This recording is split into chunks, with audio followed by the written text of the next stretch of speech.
আসসালামাইকুম সুপ্রিয় কৃষিপ্রেমী দর্শক শ্রোতা, আমি রয়েছি আমার ছাদ বাগানে। তো এই ছাদ বাগান করার চিন্তাভাবনা থেকেই কৃষিতে মূলত আমার যাত্রা শুরু ড্রাগন দিয়ে।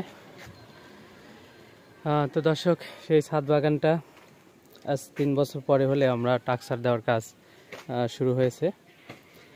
তো মোটামুটি এই যে টাকসার দেওয়ার কাজ প্রায় হয়ে গিয়েছে আর কি। এরপরে আমরা উপরে জিআই তার এবং কটের সুতা দিয়ে আমরা এই টাকসারটা সম্পন্ন করব। সম্পন্ন করা হলে আমাদের আঙুর গাছ আরও যেগুলো লাগানো বাদ রয়েছে সেগুলো আমরা লাগাবো পর্যায়ক্রমে। আর এখন যেগুলো লাগানো আছে এগুলোকে আমরা উপরে উঠানোর ব্যবস্থা করব।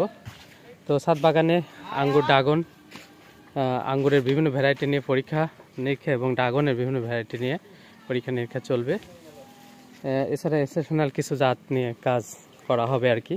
এর মধ্যে 3 ফল আছে, মালবেরি আছে, ক্যাকটাস ফল আছে, এছাড়াও বিভিন্ন কয়েকটা জাতের আনার নিয়ে আমরা কাজ হবে। এটা যে মালবেরি গাছ।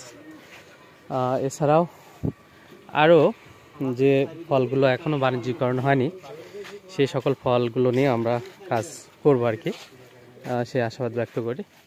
তো দর্শক, এই যে আমাদের কাজ চলছে আর কি স্ট্রাকচার দেওয়ার ছাদের। তো ছাদে এখন আমাদের ড্রাগন বেশি আছে, এখানে ইয়েলো, ইসরায়েলি ইয়েলো বেশি আছে, আরও বেশ কয়েকটা ভ্যারাইটি রয়েছে, বিংরোজ রয়েছে, লাল ভিয়েতনাম রেড রয়েছে, ভায়োলেট জাত রয়েছে, আঙ্গুরের অনেকগুলো জাত হয়েছে মোটামুটি। তো কথা বলো সামনে, দোয়া রাখবেন। আল্লাহ হাফেজ।